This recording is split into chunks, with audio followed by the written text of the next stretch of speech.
I'd like to welcome everybody. We do have some folks in attendance today, and that's good to see. I like to see that. I hope everyone had a Merry Christmas, a blessed Christmas with family and friends. We are here on the 27th day of December 2023, and it is our regularly scheduled Commissioners Court meeting for Karnes County. We have a quorum present. Let's stand for a prayer and pledge, and we'll get started.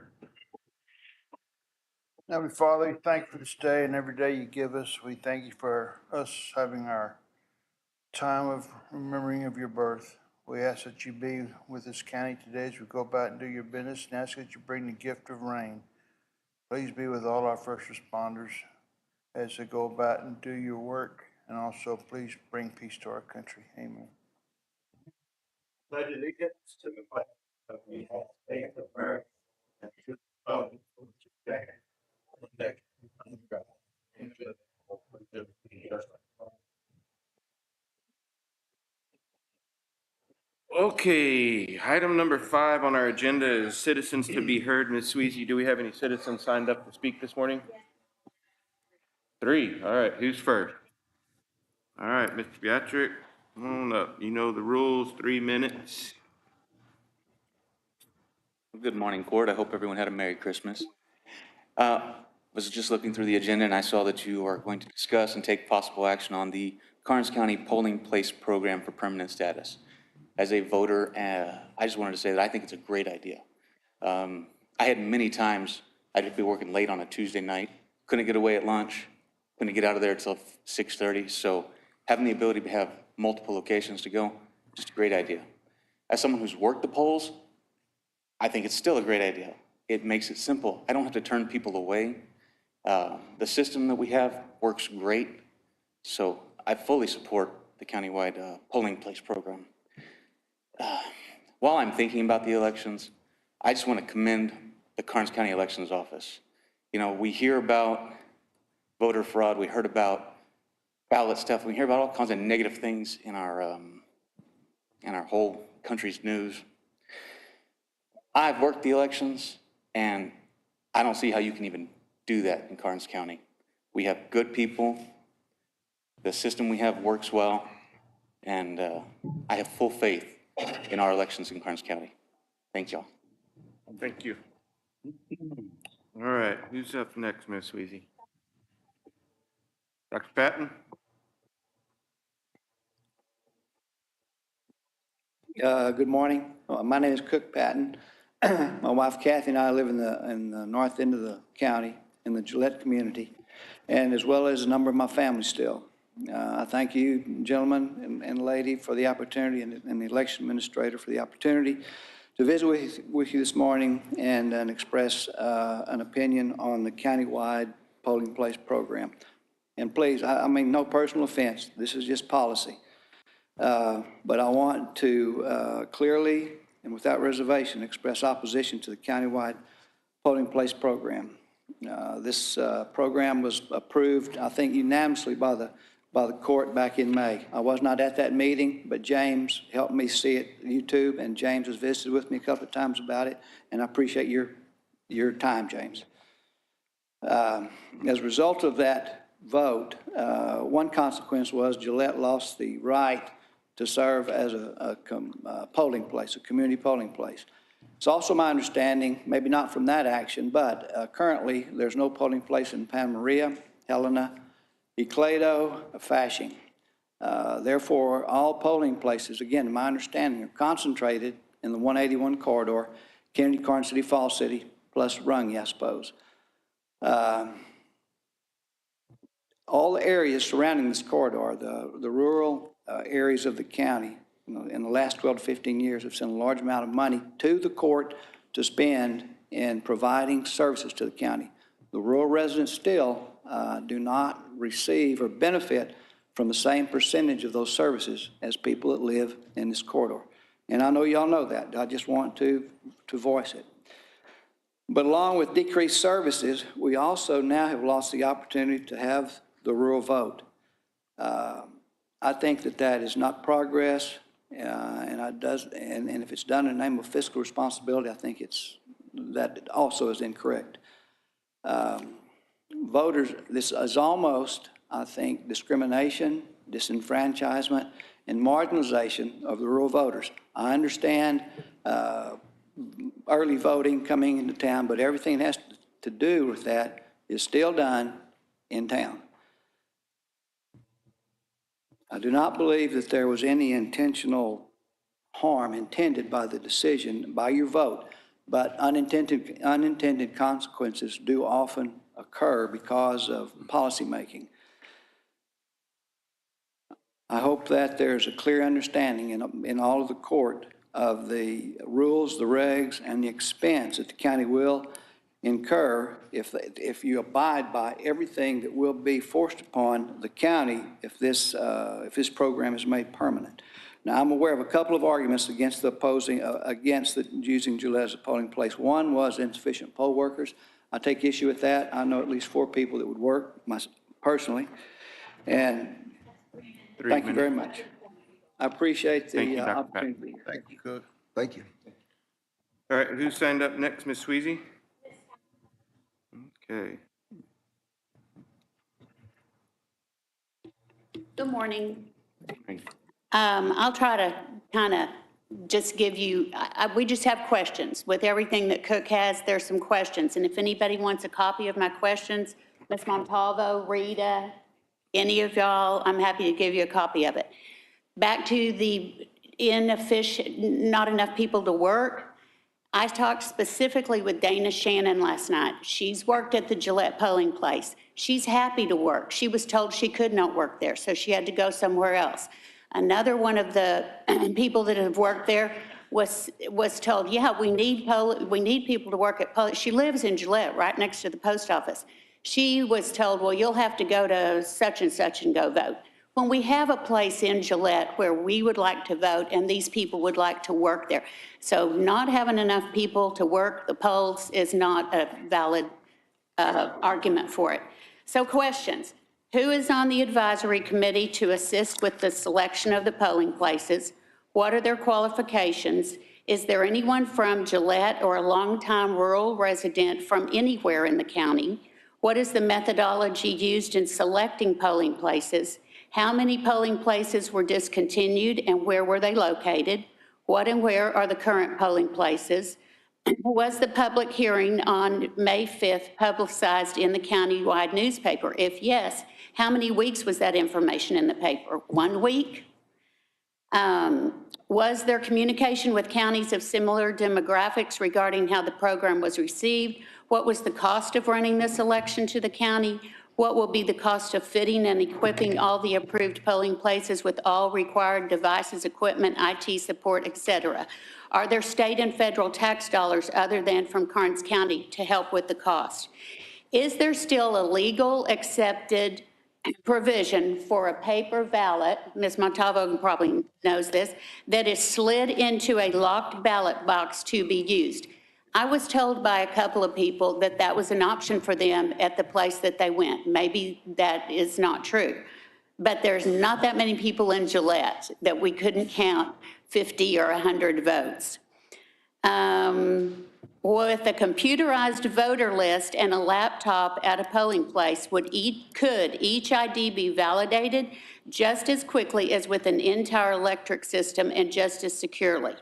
When did Commissioners Court last review and evaluate precinct lines and the number of voters in each precinct? What is the status of State Senate Bill 990 that would repeal or eliminate the county polling place program? I know y'all can't answer those questions, but these are questions that we hear from the people that we talk to about why can't we vote in Gillette? What's the problem? So if anybody wants one, just let me know. I'll be glad to give you a copy. Thank you. Thank you, Ms. Patton. Any others signed up to speak? Ms. Sweezy? Okay, item number 6, we got an acknowledgement that the food bank received a donation for $300 from Catholic Life Insurance Pan Maria branch, number 57. The gentleman came after work one day a couple of weeks ago. We met and they dropped off the check, so we appreciate that. Thank you to Catholic Life Insurance Pan Maria branch. Item number 7 is acknowledged that the food bank also received a donation for $1,500 from Magnolia Oil and Gas Operating, LLC. Thank you, Magnolia Oil and Gas. We do appreciate that. Any money that we get that comes into the food bank helps, and it helps offset things that the taxpayers fund for it. So thank you, Magnolia. Item number 8 is to acknowledge that the Commissioners' Court meetings for fiscal year 2023-2024 to be held on the second Tuesday and fourth Tuesday of the month in the Karnes County Historic Courtroom located in the Karnes County Courthouse. If this courtroom is not available, we will use the multi-purpose room at the offices on the square to be utilized. Just want to let people know that. We used to meet on the second Tuesday and last Working day of the month. And we moved it, I guess, last year, whenever Tom got here. I think we moved it to the second and fourth. Item number 9, discuss, approve, disapprove budget amendment, fund balance transfer of $3,000 from 142-310-1300 to 100-407-4520. This is due to unforeseen expenses in software licensing and applications. Beth Montalvo. Good morning, Court. Hope you all had a great Christmas. And for this budget amendment, we had one unfunded mandated law that went into effect with the requirement that we have an ability to post and publicize candidates and their campaign treasurer forms and have that all online. And to be able to track that, keep that, and have that for audit purposes. So the software program or vendor we're currently using for all of our long-term storage is Vista. And so the quote for the campaign finance software is at $1,600. And then the file transfers and the training and all of that came to another $900. Then we have the software application that we have no longer is outdated. We needed to update that for the ballot by mail application. And that was an additional $1,200. Altogether, that came to $4,300 that I did not foresee when we did our budget aid.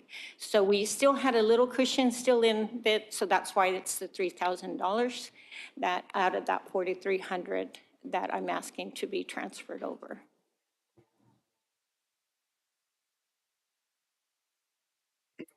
I'll make the motion to approve item number 9 as presented. I'll second it. Okay, you've got a motion and a second. All those in favor, signify by raising your right hand. Anybody opposed? No, motion carries. Item number 10, to discuss / take possible action, Karnes countywide polling place program for permanent status after the public hearing. Beth? All right, good morning. Now, for the status for the countywide polling place program, I just want to first start off by saying that this is just to discuss the countywide polling place program. That is not to discuss the Gillette location. That's going to be at a separate line item. The countywide polling place program was initiated and brought in, and we had the committee meeting on May 16th. We had political subdivisions and invested interest parties in this committee. Those that came, we looked at every polling location. The countywide polling program, as it was presented back on May 23rd, requires or allows us to go down to 75% of our polling places on election day. So we went down to 9 was the proposal, and that's what the Secretary of State said we were allowed to do by their guidelines. We looked at every current polling place location. The requirements from the Secretary of State is to look at it by commissioners. If you're going to go from the precinct to the vote center countywide polling place program, you then look at it by commissioners. So you need to look at by the commissioners and making sure that they are dispersed evenly and have the same amount, a minimum amount for each commissioner for the voters. Then when we looked at every polling location, we looked at the new voting equipment and the new requirements for that voting system that we have. Unfortunately, when we got the new polling or voting system, we weren't really sure how it was going to overall affect us at each location. Until we used it in May of this year, we did not understand the logistics that it would really require to have this paper-based system. And so when we did look at it, though, we knew the requirements that were given to us. They had to be ADA compliant. We had to have a climate control. We had to have the voter integrity or voter secrecy when they're voting. This requires a lot more equipment and space than our prior system did, more than double. We have had to add election workers with this new system as well. That's a choice that I have made to make sure that the voter integrity and making sure that the paper, the vote is accounted for. Every single one is accounted for, and we don't have any issues or of paper not being counted for, a ballot not being counted for. All eyes are on every single piece of paper. So those are steps that I've put in place, and I added one election worker for each location to ensure that this paper system is secure. It requires more staff. Paper requires more workers and more staff. It does. And I'll explain that as to why, is because the old system, you checked in, we had one table where you checked in. Then you went to the machine and voted. That was it. Now we have a table where you check in. Then we've added a table where we have the printer and the print device to be able to give the paper ballot, and where those paper ballots stock is stored with that election judge. Then you have a table where the voter goes and votes. Then you also have the ADA machine where the voter can choose to vote on. Then you have the scan device. So we have a lot more areas. We have 5 areas versus 2 in the past. So the space as a requirement has increased. We knew climate control was going to be a concern. We did have 2 reports of paper being jammed first thing in the morning. It didn't want to print. It was getting stuck in the device, and that we know, we pulled that paper out and looked at it, and it did have a little bit of moisture issue. So moisture, even at the polling locations that we do have and that we looked at clearly and carefully, still had issues. Once the morning moisture issue went away as the day warmed up, we didn't have any more of those issues or concern the rest of the day with any paper. I am going to implement where we keep one of those damp rid packets in with the ballot stock. Because when we deliver the equipment, it's the day before election. And so that supply's sitting there for a whole day plus, till the next morning before it's opened up. So we want to make sure that it stays at the right moisture level so we don't have issues with the paper being jammed and stuck. The other concern is with the ADA and making sure that the ADA, we are compliant. The state of Texas does not allow just a straight piece of paper putting it into a ballot box. That is not allowed. ADA is the actual equipment that you can vote on. That duo machine, I don't know if any of you used it on this last election, but that is called a duo, and that is actually the device that's used to meet the ADA compliant. Handing a voter paper to hand mark does not meet ADA compliant with the state. So we do have to have at every location at least one of those machines to provide for all the voters. The locations, as you know, when we looked at the going to countywide, we did a lot of numbers, we did a lot of figures and looking at how many voters were in each area. But the main thing we looked at when we chose these locations was, did it meet those qualifications? Did it meet the ADA? Did it meet the moisture climate control? Did it have the space to give the voters the privacy and secrecy to make sure they voted and no one else could see who and what they were voting for? And also to make sure that it is kept secure. And so when every polling location, I need to have 3 days of no one else having access to that area. So those were the main things that we looked at when we chose those polling locations. Now, as far as today's countywide polling location status, we applied for it, we got not permanent status, not successful status. The first time you go in, you hold an election, the Secretary of State requires us to then review that election that we use the countywide polling place program. And then from there, we can go forward and look at whether we are going to be taken into what's called successful status.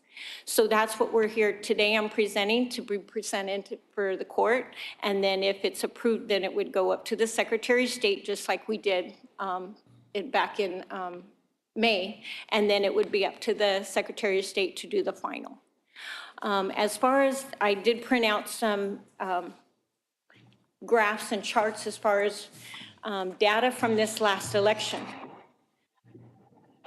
What the Secretary of State requires is, they have us look at their advisory. It says voter turnout data for elections using the program will be compared with turnout in previous elections without use of the program to determine whether use of the program caused a substantial reduction in voter turnout. Also, the letter of approval for the participation in the CWPP program issued by the Secretary of State in August of 2023. In it, the Secretary of State requests that when applying for the successful status, your post-election report contain comparisons of voting patterns and turnout for the county between that November 7, 2023 constitutional amendment election and their 2 previous years of constitutional amendment elections. I decided to go back even further than 2 years because we had COVID during one of those. So the election years we are looking at, if you look on that first one, it has election day and early voting turnout comparisons for the past 4 constitutional amendment elections. You'll see November 2023, there were 8,296 registered voters, 873 came out on election day, and then of early voting, 429. And then for May of 2022, this one was a constitutional amendment. It was the first time that the state has done a constitutional amendment in May, and that was because of the November 2021 election during COVID. They had additional constitutional amendments that were still overlaying, outstanding, I guess you'd call it. So that is why we had that in May. Otherwise, our constitutional amendments are always done on odd number years in Novembers. So then on that May 2022, we had 8,359 registered voters. There were 837 that showed up to vote on election day and 243 on early voting. Then for November of 2021, there were 8,236 registered voters, 338 came out on election day and 75 in early voting. And that is definitely due to, I'm sure, due to COVID. And then November 2019, we had 8,059 registered voters, 589 on election day and 174 in early voting. So why do they ask us to look at election day and early voting? They want to look at their trend and see how, if the countywide polling place program and where affects or didn't affect with early voting and election day, and how you look at it over the last couple elections. And looking at this, the countywide polling program did not affect early voting. We still had a good turnout for both of those, election day and early voting, in comparison with the other years. So then on, do you have any questions on that first, on this first handout? The November 2021, November 2019, were those the presidential election or what? Those are constitutional amendments. Those are only constitutional Only. amendments, We okay. can only compare apples to apples. Okay. They will not let us look at any other type of election when we compare.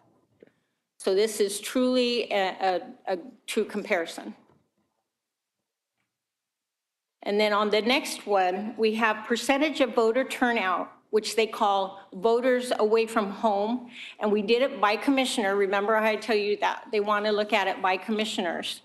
And then, so this is just for this last election we did in November of 2023. So if you look at by commissioner, Commissioner 1 has 1,918 registered voters. In precincts, that means they voted where they were supposed to vote was 160, and there were 48 that voted outside of their normal voting precinct. So that's a percentage of 2.5% for Commissioner 1. Commissioner 2, there was 1,973 registered voters for that commissioner precinct, and 181 were in precinct, and 125 were out of precinct, and that's a 6.33% turnout for away from home. And then for Commissioner 3, there were 2,130 registered voters and 115 in precinct, and 61 voters out of precinct. Commissioner 4, 2,171 registered voters. There's 106 that were within precinct and 59 out of precinct. That's 2.72%. So we look at Commissioner 2 because the rest are pretty much equal, except for with Commissioner 2.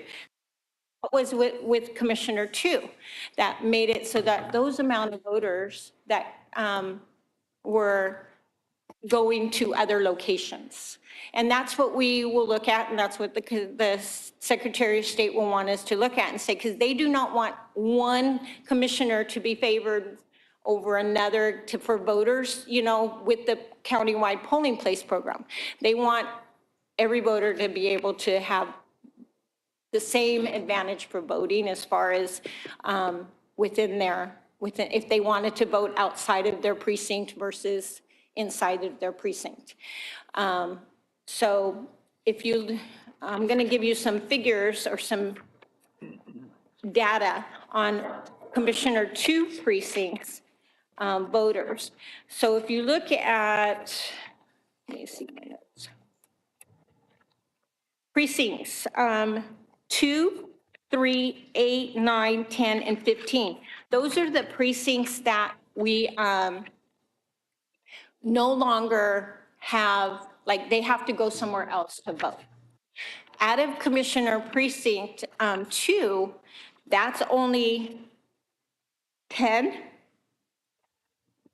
2, 10, and just 2 and 10.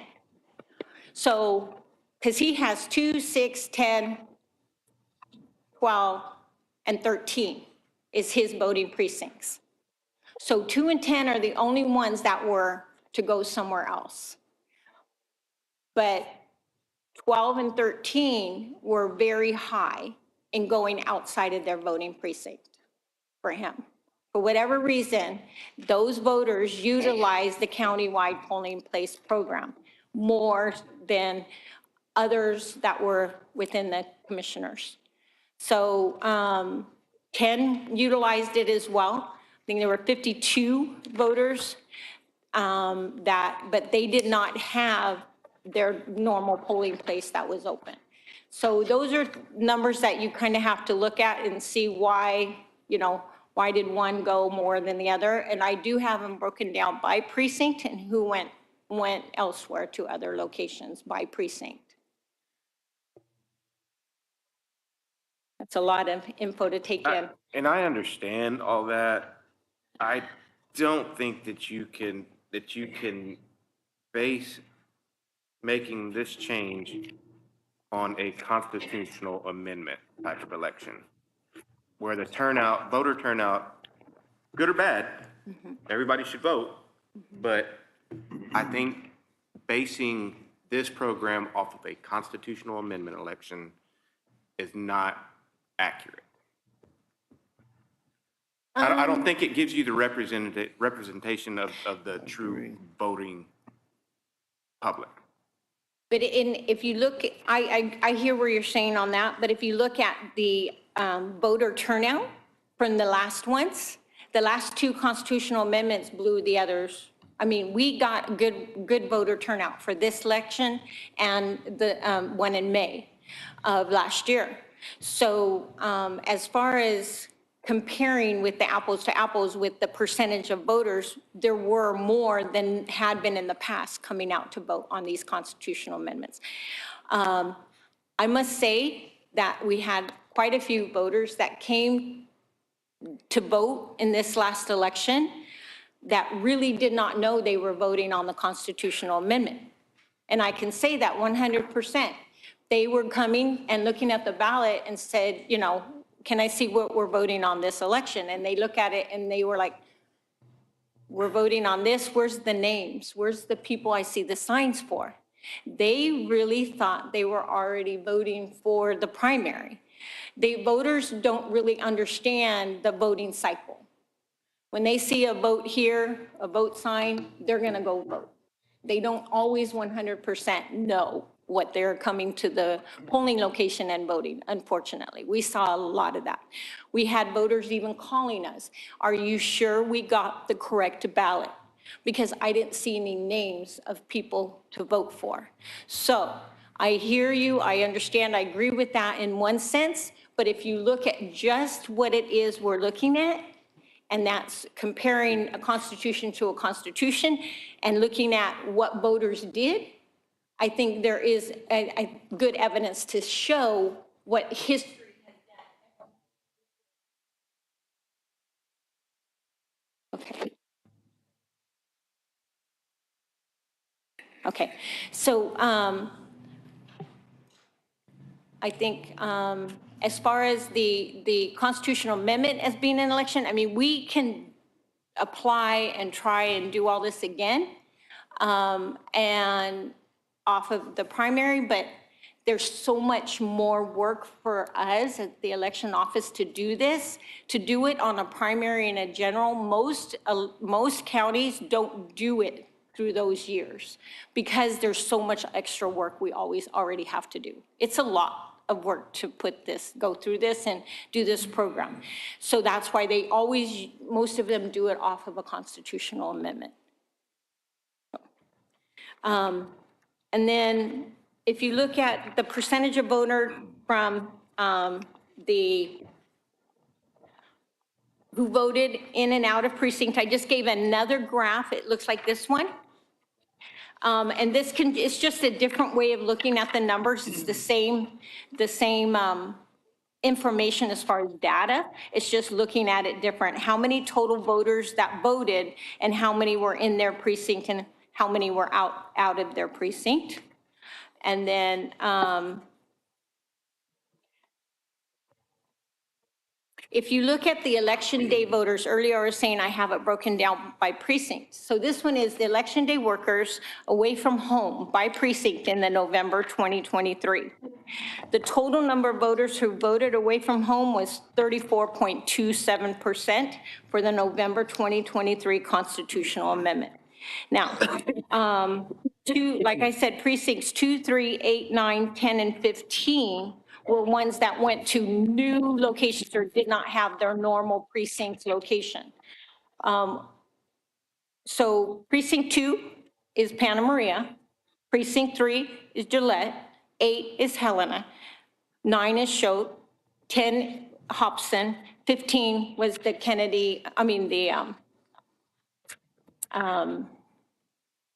the hotel, the Holiday Inn, I think it was, over by the Walmart. I think that's the name of it.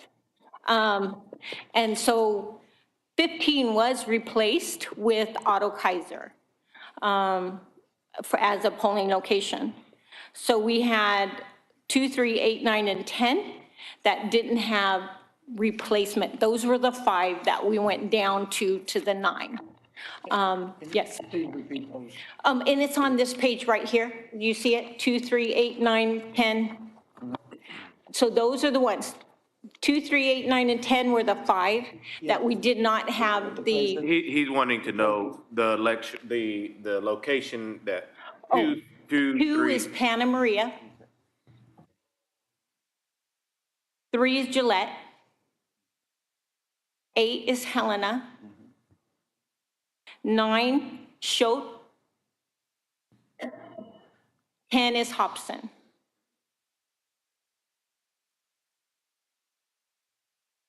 Okay, thank you. You're welcome. And so, as you see, with the numbers, precinct 5, there was only one voter that went outside of their precinct. All the other voters voted at their polling location. It was a new polling location as well in Brungie. It's just, it got moved to a different location because of the requirements for the paper, the new paper-based voting system.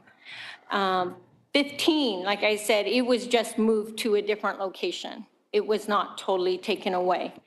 10 was kind of a mutual.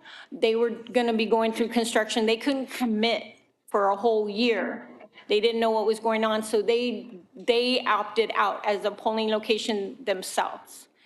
And so then the committee came up with the 2, 3, 8, and 9 as our other locations to be taken away, not only as just because it was a countywide. It was going to be taken away as anyways. And I want that to be stressed. Those locations did not meet the specifications for the new voting equipment By the state? by the state. Had nothing to do with the countywide polling place program. And we were like, okay, if we're getting rid of those locations, where can we find other locations in those precincts? Vote countywide, where are we gonna get those locations to be, for those voters to vote? We didn't have any. Yes. May I ask a question? Yeah. State say shall or recommend? No, the equipment says you, There's a big difference. there is a big difference. You have to have ADA compliant. There is no. No, I understand the ADA compliance, but You the have other, to the have- other questions that the other thing you said about, You have to have voter integrity. What is voter integrity? That's a broad spectrum of things. I look at that as being able to have a secure Beth, place. question. Yeah. So yes, it does say shall. There's recommendations and then there's shalls. One thing that got me a while ago, was you said that 3 days to deny entry into a location. Is that a shall or a recommendation? Shall, because we have to set up the day before. There's no way I can set up on election day. Then you have the election day, then you have to go back and pick it up the next day. That's 3 days. I have to have it secured, make sure that equipment's safe and secured, so that's a shall. That's the logistics issue that I have to plan for. So it's a shall. Because as it is, the election workers get there at 6 o'clock. It takes us one day on Sunday this last election and on Monday. It took 2 days to set up for these polling locations. Only 9 polling locations, takes us 2 days. And then the next day after, 1 day for pickup, 1 full day. So it's a lot of work, it's a lot of equipment, it takes us an hour and a half. I have some election workers here to attest to it, how long they're there at setup on their own time. Okay, on recommendations again on environment. considerations? Is it a shall or recommended by the vendor? Is it shall by the state or recommended by the vendor? That's a recommendation as far as the thing, but then what you're going to run into is equipment problems, breaking down paper, the ballot not being scanned correctly. So that's a gray line. I mean, you got to look at, yes, it's a recommendation, but how much do I want to say that I am not going to compromise on certain things because I don't want the issues and the problems on the backside. So I want to go with the best case for my voters and the election workers. And that is what it would require. Rita. For those that don't know, Rita is the Republican chair.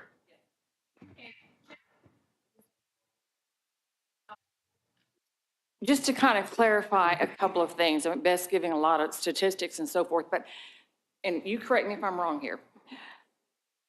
We're talking two separate issues. Countywide voting, you can do with all 15 precincts, okay?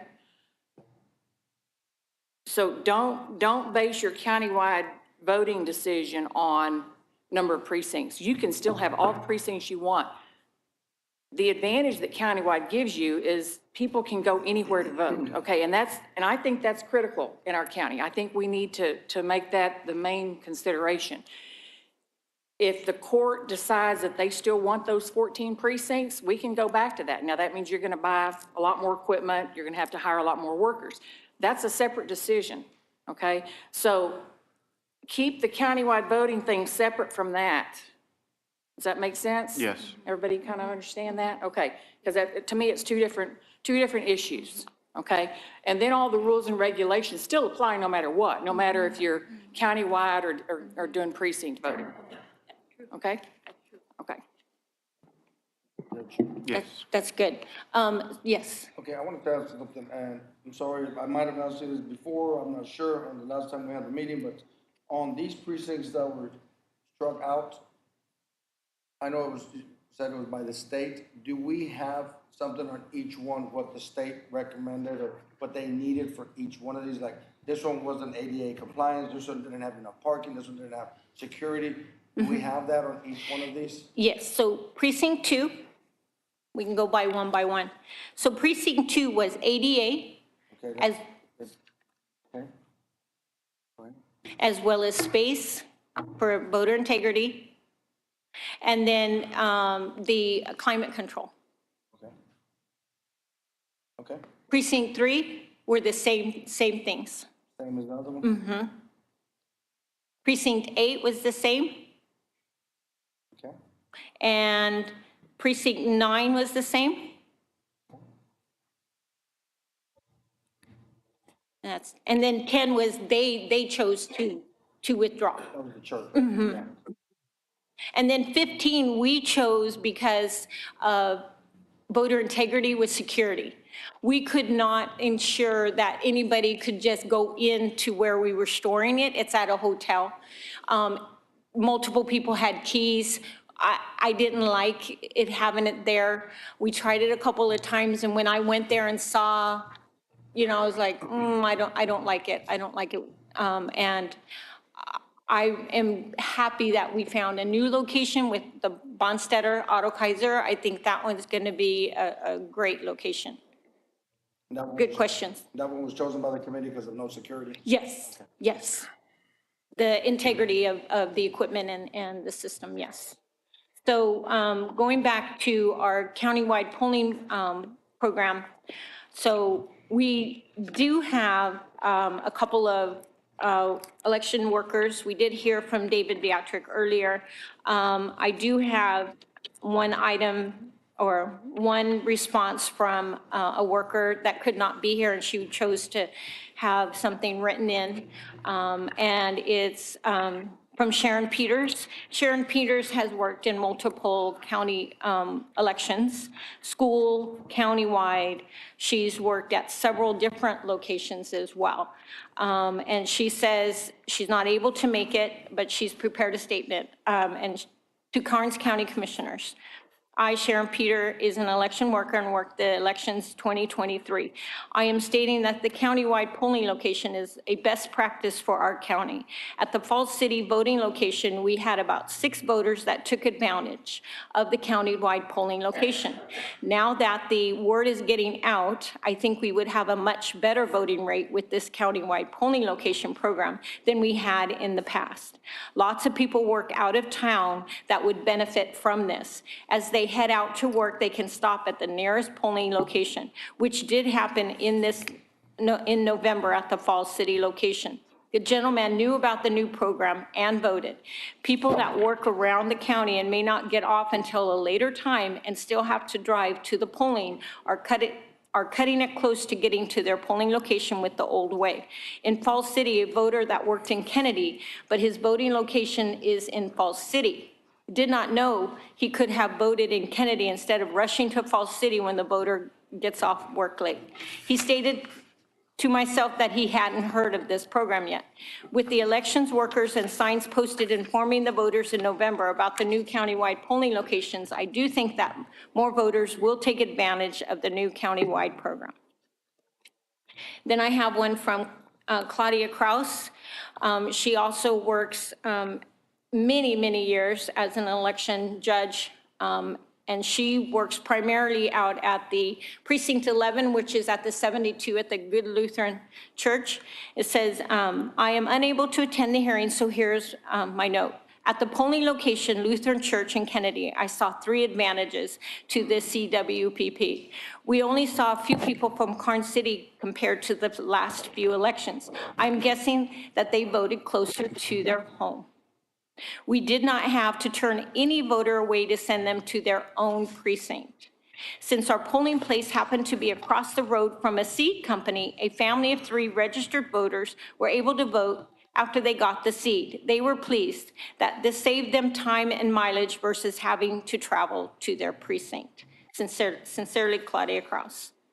I do have one of our new employees for the elections office. Prior to me hiring her for one of our positions, she's an election worker as well. She was already signed up to be an election worker, and then I hired her, so she still worked this last November election. And so I'd like for Sandra to. Hi, I'm Sandra Bacheron. I have worked in a few elections as an election worker and election judge. This last election really worked out great. I was at the bond setter at Otto Kaiser, and what was really great about that was we had a lot of employees from Otto Kaiser or even members of the gym come and vote because it was convenient for them opposed to going to their polling location. A lot of them even ran over on their break or lunchtime. So we'd found out, we were just talking to the voters, we'd found out that was very convenient for them. No one was turned away, of course, and one of the elections I worked in Falls City. It was a school board election, a constitutional amendment, and that election particularly, we had to turn away a lot of people to go back to Karnes City or wherever their polling place was, even though they were a Falls City school. That was a lot of chaos with that election in itself. Dealt with every situation that can come up on election day there. But this last time, the polling precincts was great. I myself, as an election worker, you can vote on election day if it's in your precinct, but if not, you have to vote on early voting. So I was able to vote that day as well, even though it wasn't my precinct, because my precinct is 10. And I see the amount of space we need for equipment, and back to like the ADA compliant, one thing that some people may not think about with the ADA compliant is not only the location, the space allowing for a disabled person in a wheelchair, but the machines itself. The Duo machine, the one that was the electronic marking device for you, it has an extra little box on there with a tactile assistance. So if you could not hold a pen and use it, or you can't hold a pen, but you can press and push buttons or turn a dial, there is a device that is attached to the Duo. That is the reason why a paper ballot is definitely not ADA compliant, because of it alone. So with the check-in, the printer table, the duo machine, and then the scanning device, the ballot box scanning device, which I don't know if anybody's confused on that being a ballot box, but it scans the vote in, counts it at that time, and stores it, which would be a ballot box-like material, but it's not your classic metal box with the lock on it, because it scanned the vote and counted it at the same time. Everything has chips in it that you can take out, which everything is counted for. So that's another, safety measure, security measure that would hold on to the votes if something happened to the paper, or if something happened to the machine, you then have the paper. So it's a two-countable system, which takes a lot of space. But back to the polling precinct, it really worked out great. There wasn't a lot of people at Otto Kaiser. It wasn't a high-trafficked area.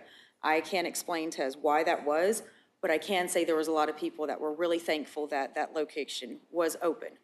And it was some people that worked at the hospital or worked out at the gym, and it was convenient for them. So if there's any other questions or anything I can help with, just let me know, please. Thank you. I want to tag off one of the things that she has said about the tactile device. Going to paper, we also have to think about voters that are unable to read.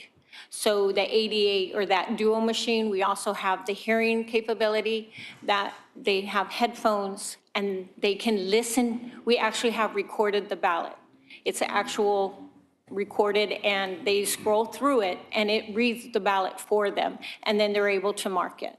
So we have voters that aren't able to understand or read, and we have it in both Spanish and English as well.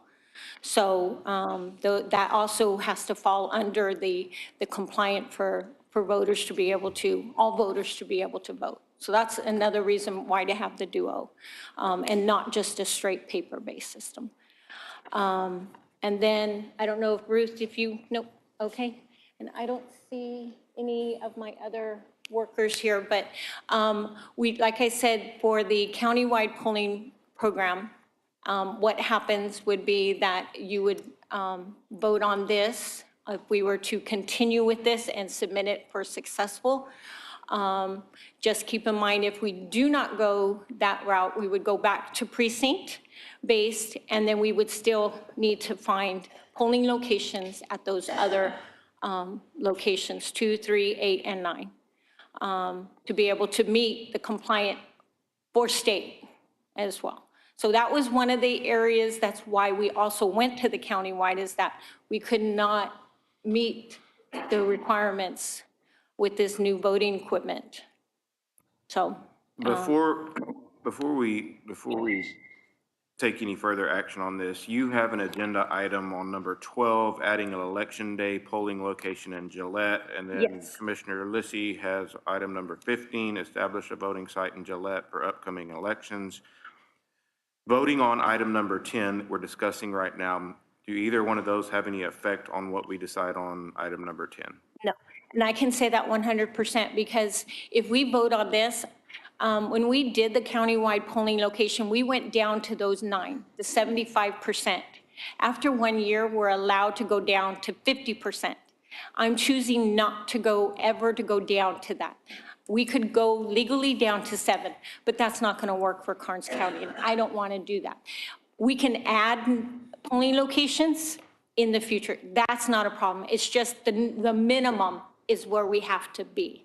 So we could add other locations in the future and still stay countywide.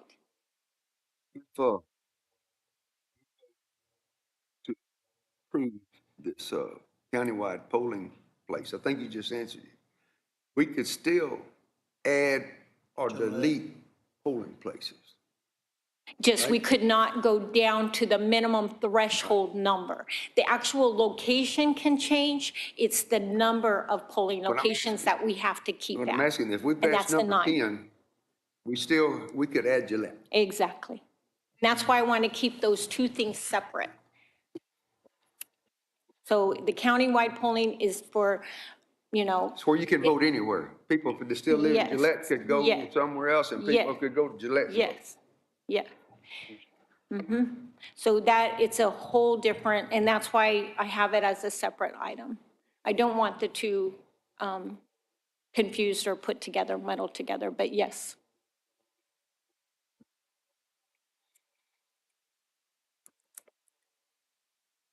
So any questions about any more of the information that, it's a lot of data. This is what the requirements from the letter from the Secretary of State that they asked the data for us to look at. This is what I'm presenting to you. I've added, like I said, a couple more years and a couple, they didn't ask for the precinct one, they didn't ask for a couple of other items, but I felt the more information for you guys, that helps us to understand and see, you know, our actual voter turnout at this last election.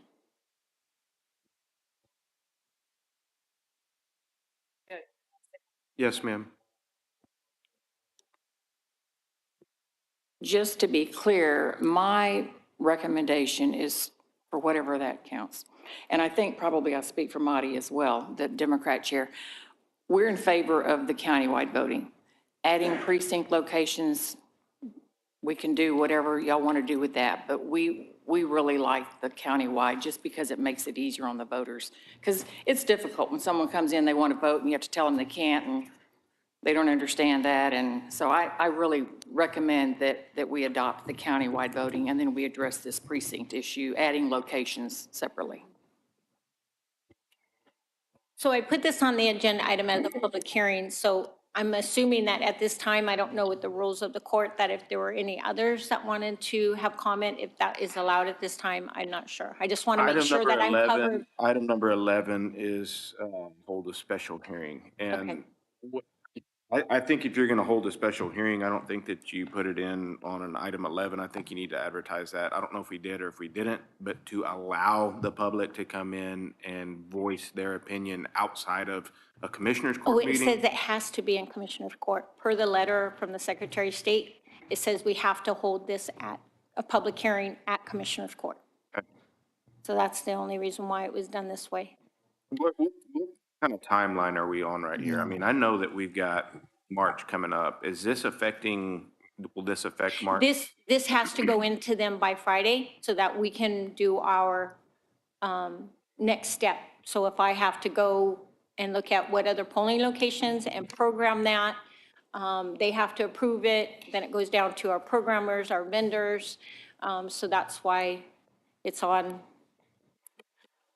for us to do this. It has to be done after this election.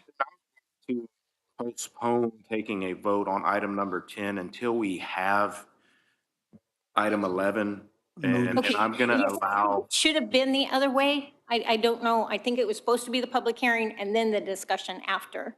if we'll allow, if Okay. Pattons would like to get up and speak, and Mr. Patton's back there, Luke's back there, if anybody wants to get up and speak for the public hearing, let's be professional about it.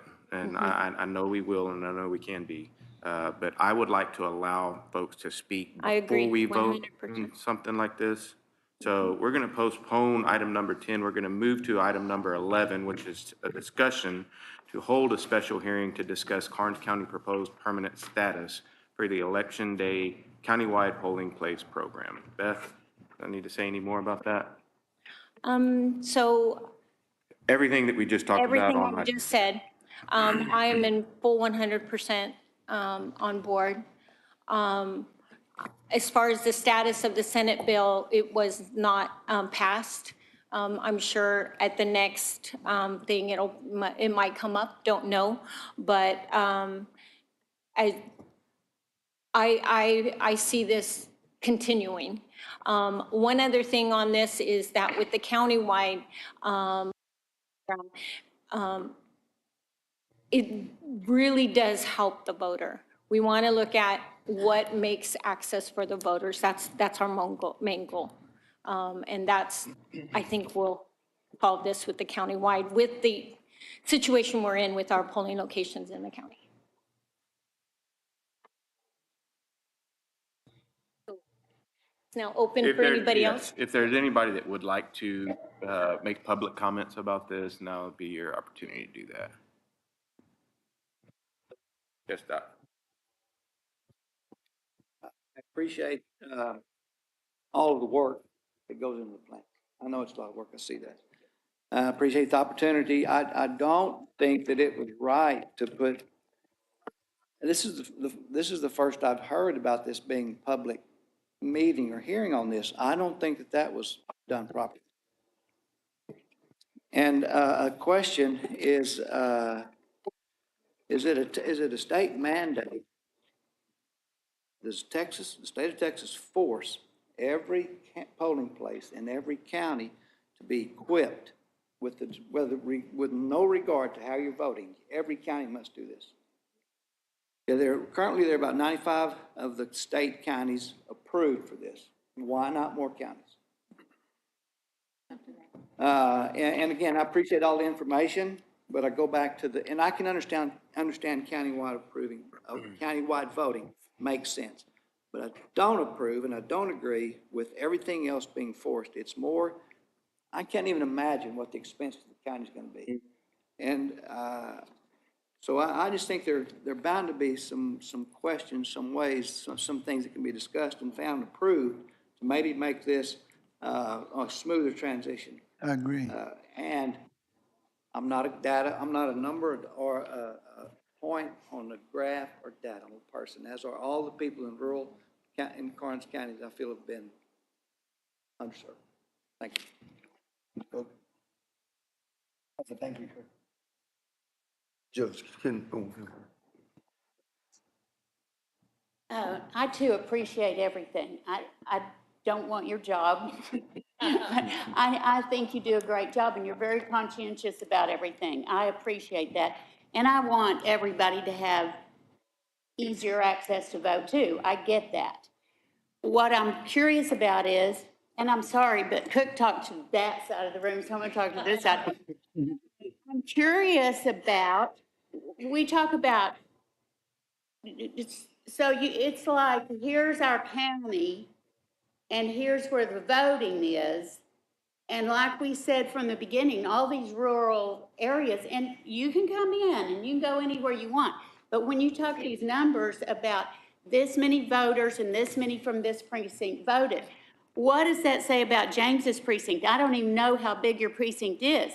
Do you have, I'm curious, you don't have to tell me right now, but statistics on how many people in Gillette usually vote and how many voted? Okay. On the next agenda item. Okay, well, so see, if I wouldn't have had all these questions if I knew all this.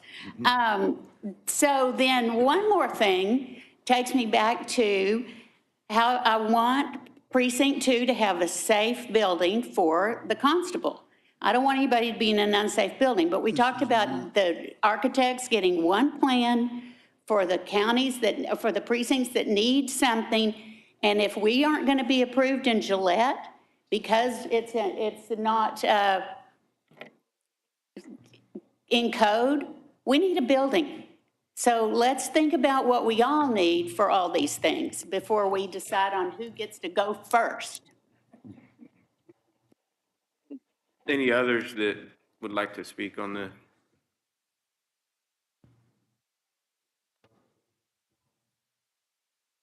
Now's your opportunity. Again, I just want to make sure you guys understand, countywide voting, nothing to do with whether or not we add Gillette. Okay.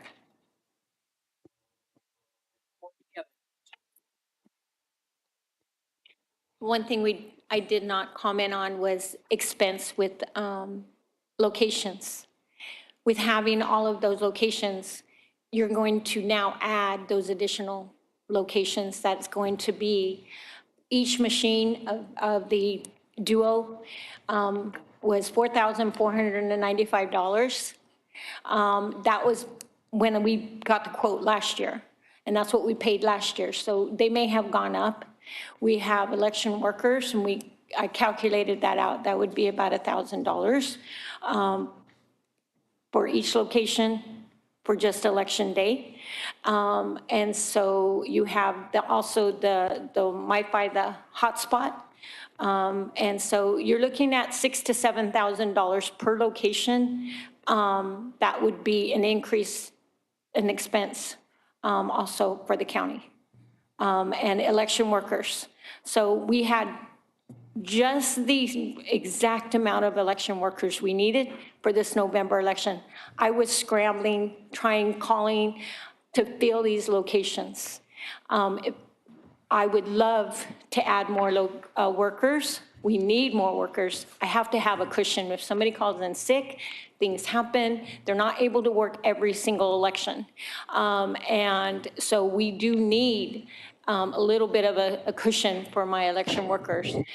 Some are aging out. We are losing 3 that we use this election. We cannot use them for this next election. So I am now already in the rears of, in the negative as far as needing more election workers, again, just to meet the polling locations we have. So, and I have been recruiting. I talked to all the elected officials. I need you to at least give me one. Just give me one, you know, and find one worker. So, and that would help. Thank you. Judge, man. Yes. I'm sorry, man. When you budgeted for this year's budget, did you budget for all the No. precincts? So there's no cushion to add any of these? Right. We budgeted for the election for the 9, and then for all of these elections. Now, mind you, This In was the- passed in May. yes, yes, right. yes, thank you. Any other? Jennifer, this question will go to Jennifer, Judge, if I may. Okay, being that it was passed with just those precincts, those voting boxes, these right here, getting it out of contingency would have to be considered an unforeseen or an emergency situation, right? No. I wouldn't It's think. unforeseen, not an emergency. No, unforeseen. Right, I'm just saying, either one would consider taking the money out of contingency. Yeah.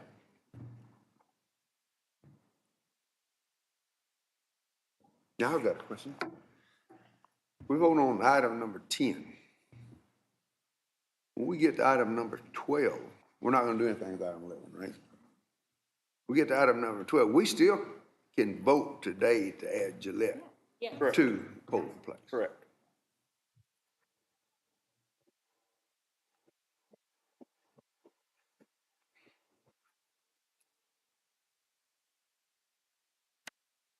So what's the question, Judge? Need a motion on number 10? We're on item number 11. Oh, Judge, if we're gonna hold a special hearing, should we put that in the paper as well, to advertise? In this past paper? And on our website?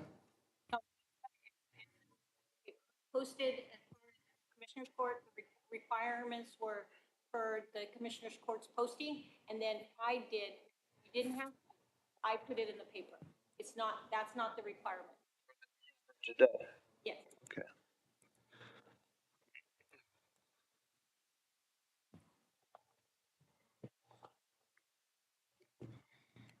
If there's no other discussion or public comments for item number 11, we're going to go back to item number 10 to discuss take possible action, Karnes Countywide Polling Place Program for Permanent Status after the public hearing.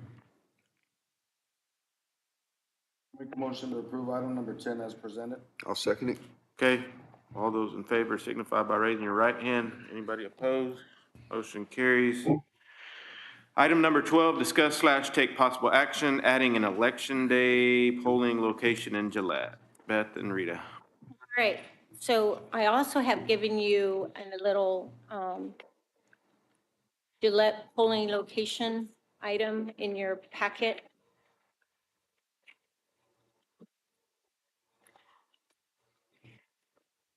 So when we did the countywide, we looked at the polling locations, like I had mentioned, and I had stated I knew Gillette was a big concern in my heart. I have family out there.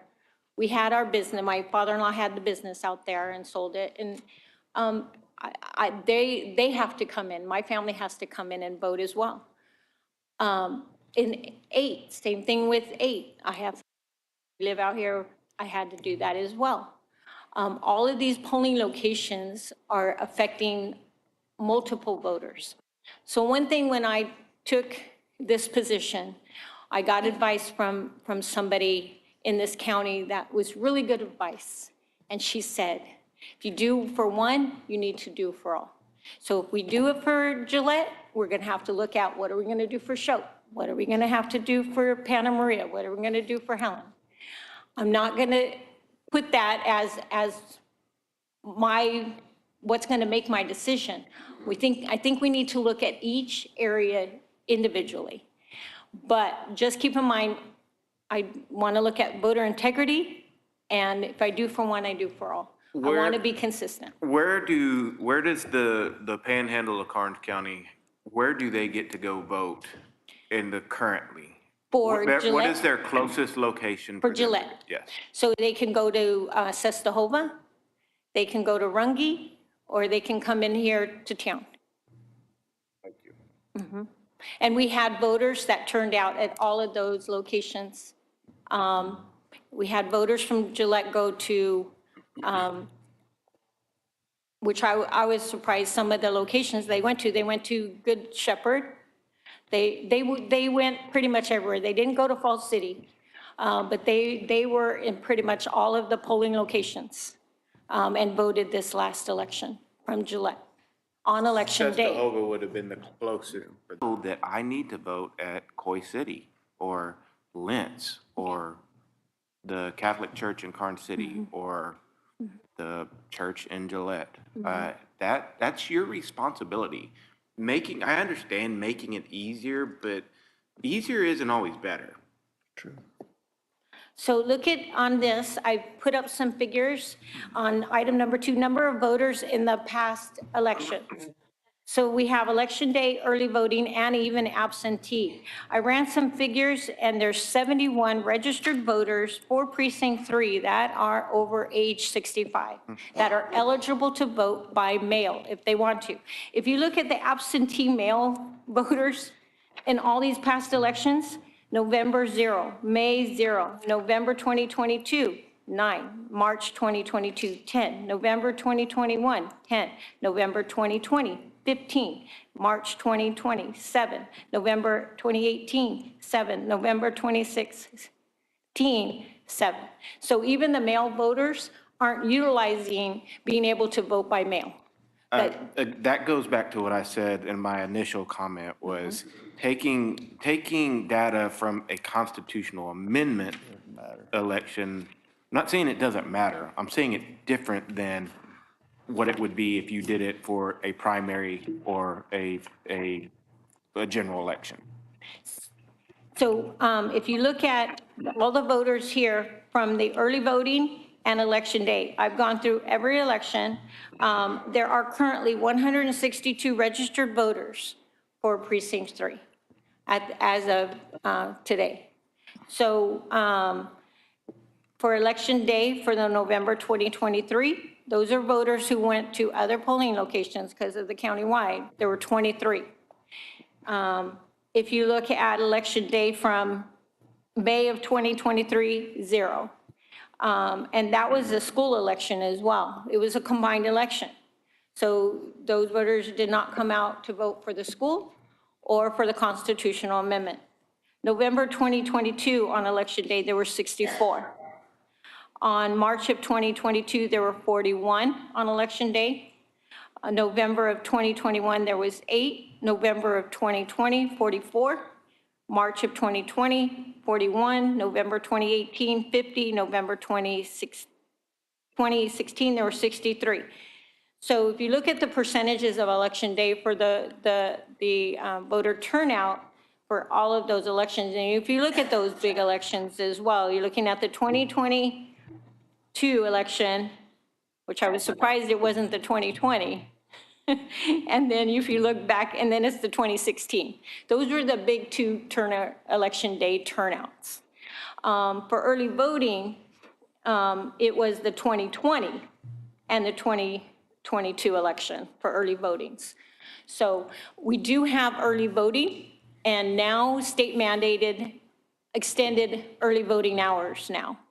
We are going to be going into these new hours to where the first week of early voting is 8 to 5. Saturday is 7 to 7. Sunday is 10 to 6. The second week is 7 a.m. to 7 p.m., Monday through Friday for early voting. So we have extended hours at the early voting locations.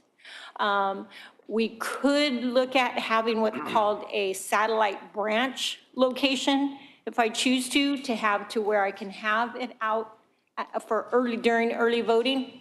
and it does not fall under the same requirements as the early voting hours. So I can choose to have early voting out in a location, I just need to have a location out there that would meet these requirements.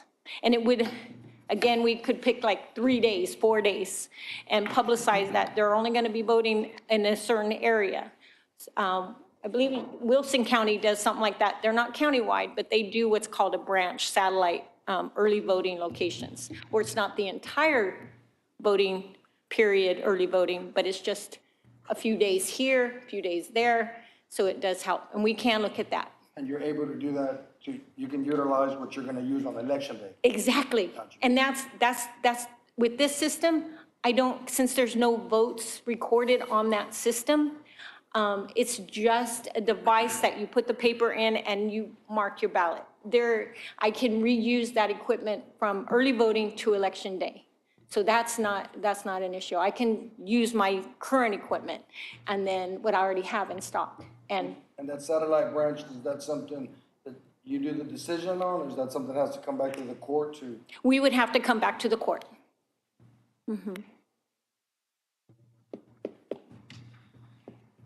And again, it goes down to also getting the workers as well to be able to man that early voting location. Right now, we usually have, for the general and the primary, we have 2 early voting locations. The main is here, and then the other is in Kennedy. So we could do that as well, that we're going to continue to do that. That's as planned. That's what I have scheduled for, but we could add another alternate location if need be. But as far as for Gillette, the decision, as was said before, the space is an issue. I don't know if y'all are aware, but even the elections office had to move the early voting because of the requirements for the space. There's not enough room even in my office to hold early voting anymore. It's now in that other area of the building. And we tried it in May and it was not good. So I decided, said, we need to have this in a place that I can make sure my voters' secrecy and privacy is first and foremost. Yes. But I have a question about the Gillette area, because that's the one, item number 12 is about. AD, on the ADA, Yes. there's no way to get it to ADA? Was there a big requirement to get it to ADA, or do you know the reason why it wasn't ADA? Was it the doors, the handle? So we need to have the space to be able to get in there. Once you have the equipment, be able to have somebody that is in a wheelchair or in a walker to be able to get in and move around and be able to get in there, as well as the door getting in. And so it's a combo thing with the ADA, not only the entrance and exit, but also once you're in there to have space, because you check in, then you go to where you're gonna vote on your ballot, then you gotta go over to where you scan your ballot. It's a lot more logistics for the voters to move around now. Judge, Yes. do you have that where election day, you can come, you come to the car for them to vote? We do have curbside, yes. So if somebody can't get into the Exactly. wheelchair, they can And that say, is state mandated, we have to have curbside voting at every location, yes. thank you. Good point. So those that aren't able to get out of their car, they can vote in their car. And the climate control, what was wrong with the climate control? Being able to adjust and keep the room at the proper temperature. Is this And, connected with the rest of the building? right. Can I ask Luke a question? What's that? Luke, could all these requirements be met?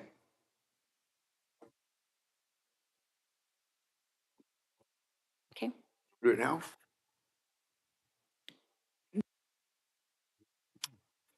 Should have done it in special, but Morning, Luke. Climate control's not an issue. Only when you leave the door open all day long, as they did when it was brought up about the climate control issue. Door stays closed, it's all new, heat and AC, it works fine. The space, I would like some dimensions on this equipment, and I can help you with the security on that, answer some questions. ADA, I don't see there'll be a problem with that. So whatever we can do to help us, we'll do. If we need to pony up for money for some equipment, we can do that in Gillette. I think the county has plenty of money, though. If it's just one Thank you. location, the funds, with this last election, I've got some, contract election funds that would cover. As far as, we would need the 2 6-foot tables, and then the box is, I want to say it's 3 by 3, the scanner box. And then the duos, probably another 3 by 2.5. Because it's wide enough for a wheelchair to come in, and then it's probably, again, another 2.5 wide this way. So 1 3 by 3, 1 3 by 2. And then the tables are 6-foot, 2 6-foot tables. And then power was there, we would need 4 separate outlet areas. Beth, on square footage, what would the requirement be? Is it 80 square feet, 100 square feet? I can't say 100%. I look at every polling location and have to, each one, because every room is a different layout and how it, how you, voters come in and how they would exit. Yes, ma'am. And so each one's laid out differently. There's no 2 polling locations set up the same. There's nothing on item Yeah. 12 that we cannot overcome. Yeah, Yes, sir. Okay. okay. And I can meet more with you. I am open 100%. Reedy and I had talked about going out there and looking and seeing what we can do. And so I have no problem and adding. The only problem is we're on a time crunch. Because Friday, I have to have everything finalized for this election, so it can be built in time for me to get testing done and mail ballots out by January 19th, January 20th. So I have like 3 weeks to get this election built. And part of that has to name all of the locations. One other question, Beth. If action is taken on item number 12, the funds, they'll come from within your office that you have already? We don't have to reach out to I have a the contract, yeah, I have a contract elections funds that I get in for holding these elections. So I do have some funds that I can pull from that to pay for to take that. care of this. I think Jimmy met with Luke last week with your hotspot, right?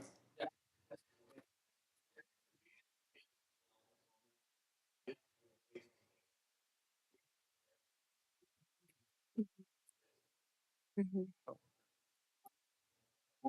precinct 3, so I'm gonna, on item number 12. I I'm gonna agree. make the motion to approve adding an election day polling location in Gillette. I'll second it. We've got a motion and a second. All those in favor signify by raising your right hand. Anybody opposed to that? Motion Okay. carries.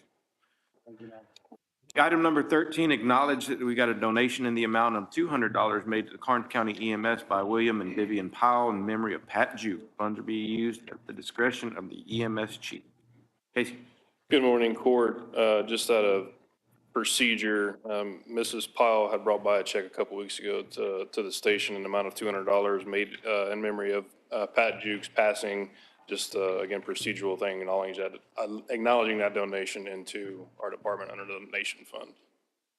Thank you, Vivian and Bill Powell. Item number 14, discuss, approve, disapprove, declaring 4 Stryker Performance Load Stretcher Restraint Systems, serial number 20190008000108 and 2022-0008-00227, 2022-0000800149, and 2022-0008-00126. as surplus equipment within the EMS department and allowing their appropriate sale. Casey? Thank you for the long agenda item, Judge. So again, these performance load restraint devices come out of our 4 apparatus that have been upgraded with the power load stretcher loading and restraint system that was purchased through American Rescue Plan dollars. So these devices have no longer have any use within our department. They're still in good working condition, so I'm most confident we'll be able to get their appropriate sale done rather quickly. So I just need the court to recognize them as surplus so that we can move forward with that sale of the equipment. Judge, may I? Yep. Casey, will that includes all the hardware with it? Yes, sir. It comes with the 4 performance loads and then what they call the floor plates that actually are mounted and affixed into the ambulance chassis. That'll be done whoever purchases those, but it's a performance load device that has a battery charger built into it and a 4 floor plates. Yes, sir. Great question. Judge, I move we declare the 4 striker performance load stretchers as stated in agenda item number 14. Second. Declare as surplus. Okay, we've got a motion and a second. All those in favor signify by raising your right hand. Anybody opposed? No. Thank you, Court. Surplus and sell them, Casey. Item number 15, that should be precinct 3 anyways. Item number 16, acknowledge fiscal year 2023 agency accounts audit. Tom Dupik. All right, Court, good morning. Okay, I just wanted to give you an overview of what we do when we do our audits, kind of like what our outside auditors do. We go in with an unbiased opinion. We look at information for certain date or dates, and then we make recommendations back to the department. So the first one is actually the agency account. So the county holds money in custodianship, like for instance, the county clerk, district clerk, tax office and so forth. So we do those once a year, and I try to correlate all these audits at the same time our auditors come, which they were here last week, and they just have a few more things to finish up. So on the agency account, there were 2 dormant accounts that were identified last year in the county clerk's office that were remitted back to the county. On the district clerk's, there were still 2 small amounts of child support account and an excess proceeds account that would require court order. And then tax office, I had already given you all the recommendations on that before we did all that. So basically, I have to go through each bank account for each of the custodial accounts we hold and identify the activity and then put it into our system for the outside auditors, and they do the summary on our audit when they do the end of the year audit. So all the agency accounts are good. I didn't see anything out of the norm as far as county clerk, district clerk, tax office and so forth. And when will the Commissioners Court and the public be able to see that? Sir? When will Commissioners Court and the public be able to see all the agencies? When will Commissioners Court what? I'm sorry? Be able to see the agency audits? Are these for the departments? You're talking like district clerk still has one out? Yeah, as far as tax office still has? There's a spreadsheet that I prepare that shows the activity of each of those bank accounts as far as like unclaimed revenues and so on and so forth. So like EMS, we'll get to look at EMS, sheriff. Yes, and I can forward that spreadsheet over to y'all, 'cause that's what the auditors use when they do their end of the year audit. That's not a problem. Any other discussion on item 16? Item 17, acknowledge fiscal year 2023 Karnes County Sheriff's Jail Commissary Operations Audit. Tom? Yes, Judge, so this is the same as agency accounts. We're required once a year by law to do a commissary audit of the inmate accounts and what they purchase and so forth, and everything is in compliance with what needs to be done. There's some old outstanding checks that we need to remit back to the state that inmates have never cashed. And I was looking at the threshold, I believe the state raised it to $250 per check. So that money might be able, I'm going to give it to the county attorney's office, might be able to remit it back to the county as unclaimed property. Good. But everything is, again, I'm going to be submitting this to the Jail Standard Board, which we're required to once a year. Any other discussion on item 17? If not, item 18, acknowledge the payroll audit for September 29th, 2023. Tom? Okay, Judge and Court. So I review all the payroll every 2 weeks to make sure we are paying employees that are employed by the county. We're paying them the correct amounts and so forth. So what I did on the 29th of September, I just went back and reviewed employee records and so forth. And I do want to thank the Treasurer's Office. We have a good working relationship, her staff and my staff, and we always work back and forth and answer questions. I do want to thank Vi for that. So it's just minor categorization that we just need to make changes as far as if someone was part-time and they became full-time. And they've been working on this since I presented this to the treasurer's office, to Vi, actually in October the 6th. So no major issues that I see, and just a matter of looking at things at a snapshot. And like I said, I do want to thank Vi. I mean, it's good that the treasurer's office and the auditor's office can work together. Any other discussion for item number 18? Item number 19, we've got our consent agenda, which includes reports from our district clerk, our Karnes County Road and Bridge, and EMS. There's also a budget amendment, 2024-06, in the amount of $11,251.26. I believe that is for the doctor, yeah.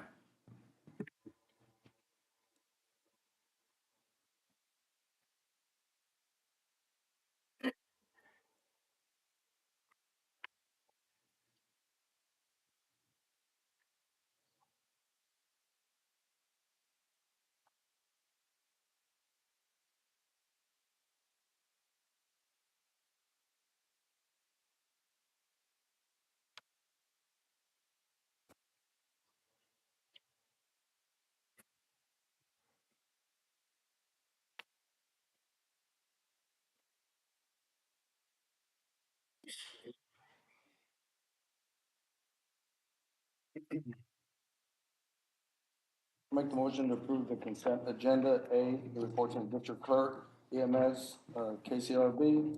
Also B, the budget amendments. Second. Motion and second. All those in favor signify by raising your right hand. Anybody opposed? No. Motion carries. Do we want to discuss anything from the consent agenda to act on? Judge, I just want to commend Casey and the EMS group for their report. I like the way this looks. Thank you.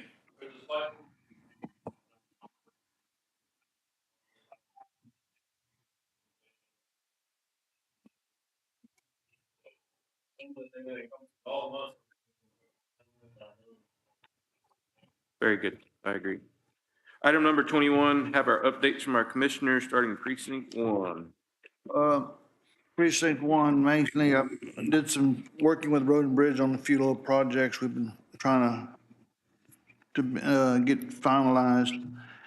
And also on the EMS, on the emergency management side, everybody knows about the phone outages during Christmas. And Judge, I don't know who to call, but I think it's time we have AT&T come over here and speak on the speaker right here and tell us what the hell's going on. I agree with that.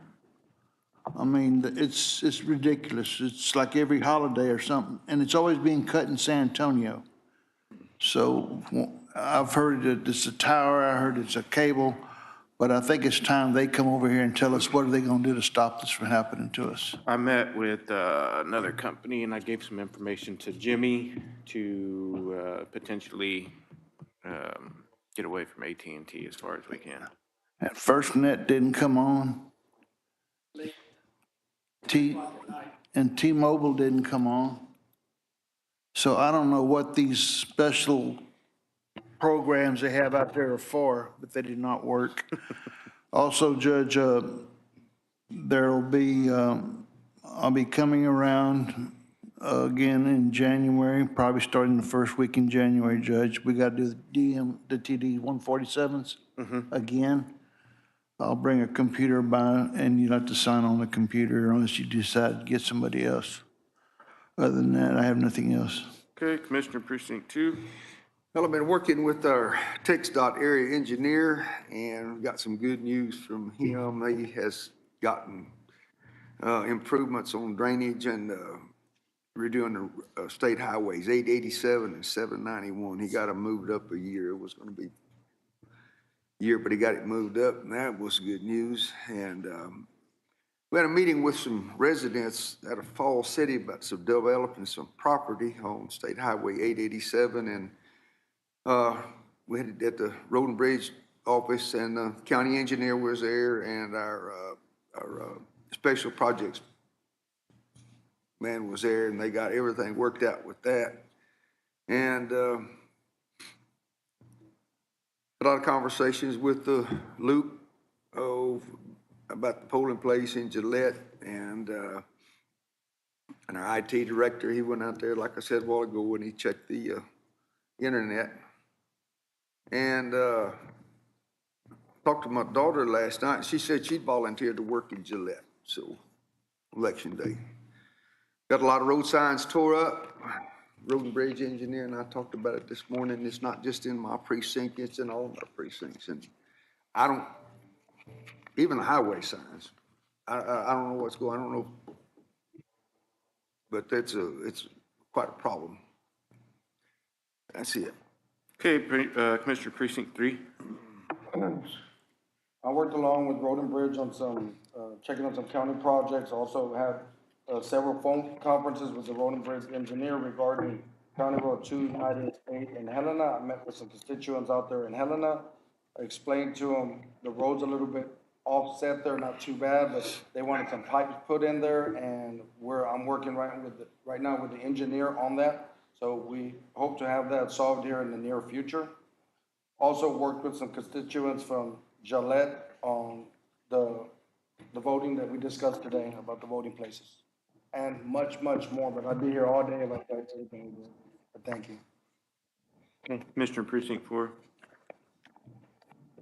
First off, I'd like to say Merry Christmas and hope everyone did have a wonderful Christmas season. I'd also like to extend a thank you to all the law enforcement agencies out there. I know they were active over the Christmas holiday and they took them away from their families. So, we really do appreciate you guys, all of y'all. Thank you, as well as the MS. I mean, thank you guys. From there, I know I've worked, spoke with Road and Bridge and work is progressing on Houston Street. I've also reached out to the judge, and we are working on another project that should be coming up after the first year. Other than that, I'd like to wish everybody a Happy New Year. Thank you. Judge, did you see the comment on what your question was about 1145 and 72? The response Nick gave you? Yes, yeah, that's, I had some conversations with TxDOT about 887, 791, another area on 1145 Flax Plant Road with that light being down. We've had several accidents there. Talked to TxDOT engineer, and Nick and I had a good hour and a half long conversation, but we got that thing moving right along. February. Moved right on up. So I wrote a letter to TxDOT and to his bosses, so we got things moving. Item number 22, discussion/acknowledgement of personnel changes. This is all departments. Let me see. Do we have Bonnie here? Do we have? Yes, appointment report. No new hires. We did lose Road and Bridge person, no retirements. We are currently hiring Sheriff Patrol deputies, courthouse security, Road and Bridge Maintenance Tech 3. So, anybody looking for a job, jobs are here. Item number 23, payment of bills. Court, our bills for today is $737,794.60. As far as the general fund, the large ticket items, let's see, identified was on, and I'm gonna let the judge talk about this, on Trala. We finally got a final billing, which is the legal defense services, for $38,021.95 for last year. We budgeted $71,000 to $72,000, so we came in a lot less because there was surplus money. So that program is now done, Judge, correct? That's done, but that surplus is that's gonna be eaten up by some of our, when I have to appoint attorneys that are outside of the new indigent defense Alamo, or Atascosa area, AAA Public Defender's Office that we're a part of. So yes, go ahead, sorry, yeah. Another large item on general fund is draw number 2 for the auditor's building. So I believe he's over 50% done. Is that correct, James? I believe they're Looking really targeting. good. Don't know if they were waiting on a window, a one pillow window, but they've got, look like they got roof. I check on it every morning. So. I think They're ahead of schedule. they're projecting into February, Judge, if I'm not mistaken, to be done. Yep. And then on the road and bridge bills, nothing, nothing out of the norm. Their total bills amount to 482,000 of our 737,000. Ours are 249,680.48, basically on what I just pointed out for the general fund. Did whole blood go up, Casey? I thought it used to be like $500. It's now 900. Not that, I mean, we're not paying for it. We get it back if we don't use it, but.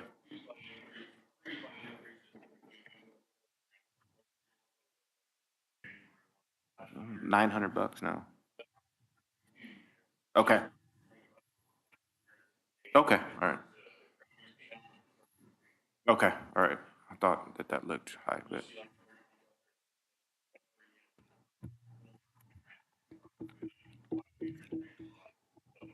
Good. That's it, Judge. Questions on the bills? Commissioners? To approve paying the bills. Second. Okay, motion and second. All those in favor signify by raising your right hand. Anybody opposed? No. Motion carries. Item number 24, acknowledge Commissioners Court will meet on January 9th, 2024, 9 o'clock in the morning, right here in the Karnes County Historic Courtroom at 101 North Penry Avenue, Suite 200, Karnes City, Texas, 78118. Item number 25 is supposed to adjourn. I'll move adjourn. Thanks.